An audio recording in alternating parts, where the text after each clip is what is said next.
started to get my feet wet during my thesis research. I did a project. I always call my thesis a project because that's essentially what it is.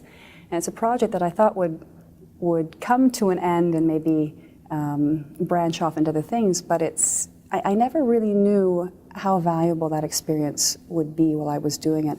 I started looking at borrowings from English and Italian internet terminology, and I was looking for ways of looking more deeply at the data and collecting data. And so I started getting into corpus studies, and I'm not a corpus linguist at all, but I had to develop a corpus, and I had to find special tools to analyze that data, to look at that data in different ways. So I started getting interested in things like data visualization, which I'd never used before. And my research questions changed based on that. So it really changed my way of looking at a text or a group of texts or a data set.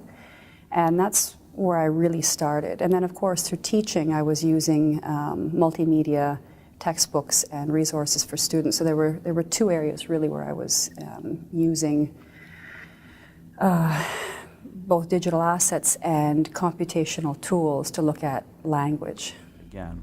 And so we formed this orchestra about halfway through my first year teaching at McMaster.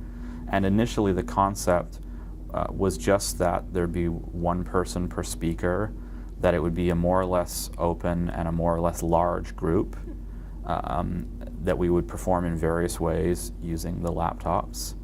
And that perhaps more than some of the other groups that I had seen out there, that it would be a very open and a participatory group.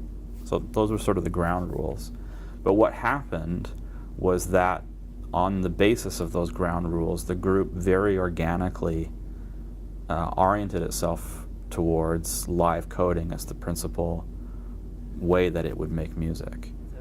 I have had students not so much in guided activities, but use sort of out-of-the-box game creation techniques called Twine, for example. In graduate classes, I've had students do sort of different kinds of, free downloadable audio technologies, things like that, like Audacity. And what I do there is teach my students the tools of corpus linguistics. So these are the tools that allow us to work with huge bodies of text, corpora, be that social media or newspapers or text productions of people's emails, and so the sources are many, and the idea there is to learn to extract information of linguistic interest, humanistic interest from the data and analyze it. Nice.